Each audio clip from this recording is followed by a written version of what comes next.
২৯ September থেকে ৩ পার্বত্য জেলায় সড়ক অবরোধের ঘোষণা দিয়েছে যুগ্ম ছাত্র জনতা, যার কারণে সোমবার সকাল থেকে রাঙামাটি থেকে কোনো প্রকার দূরপাল্লার যানবাহন ছেড়ে যায়নি। তবে বেলা ১১টার পর থেকে স্বাভাবিক হয়েছে রাঙামাটি চট্টগ্রাম বাস চলাচল। এছাড়া শহরের অভ্যন্তরীণ যানবাহন চলাচল স্বাভাবিক রয়েছে।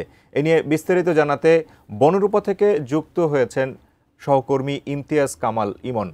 ঠাকুর, আপনি যেমনটি বলছিলেন, গতকাল রাতে কিন্তু যুগ্ম ছাত্র জনতা নামে একটি ফেসবুক পেজ থেকে ৩ পার্বত্য জেলায় কিন্তু অনির্দিষ্টকালের অবরোধ ডাকা হয়েছিল। এরপর থেকে আজ সকাল থেকে কিন্তু আমরা রাঙামাটি শহরের বিভিন্ন যে সড়কগুলো রয়েছে সেগুলো ঘুরে দেখেছি। সেখানে কিন্তু সকাল থেকে একটু যান চলাচল কিছুটা কম থাকলেও কিন্তু বেলা বাড়ার সাথে সাথে তা স্বাভাবিক হতে শুরু করেছে। এছাড়াও রাঙামাটি চট্টগ্রাম মহাসড়কে কিন্তু সকাল থেকে যে দূরপাল্লার বাস চলাচল ছিল সেটি বন্ধ থাকলেও কিন্তু বেলা বাড়ার সাথে সাথে কিন্তু ১১টার পর থেকে কিন্তু সেখানে বাস চলাচল শুরু করেছে। এখানকার যে বাস মালিক সমিতি রয়েছে তারা শুরু করেছেন। এছাড়াও যে এখানকার যে সার্বিক নিরাপত্তার পরিস্থিতির কথা যদি আমি বলি, এই সকাল থেকে কিন্তু এখানকার যে সকল সড়ক এবং মহাসড়কগুলো রয়েছে সেগুলোর মধ্যে কঠোর নিরাপত্তা ব্যবস্থা জোরদার করা হয়েছে। আমরা দেখেছি পুলিশ, আনসার, বর্ডার গার্ড সহ সেনাবাহিনী কিন্তু প্রতিনিয়ত টহল প্রদান করছে। এছাড়াও যে এখানকার স্থানীয় প্রশাসনের পক্ষ থেকে কিন্তু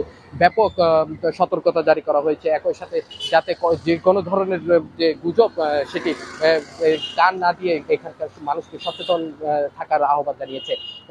আর এখন বর্তমানে রাঙামাটি চট্টগ্রাম মহাসড়কে যান চলাচল স্বাভাবিক রয়েছে। একই সাথে এখন যে রাঙামাটি শহরের অভ্যন্তরীণ যান চলাচলও একেবারে স্বাভাবিক রয়েছে এবং সকলের মাঝে এখন মোটামুটি বলা চলে এখন স্বাভাবিক সব পরিস্থিতি স্বাভাবিক রয়েছে। তো এই ছিল আমার কাছে সর্বশেষ।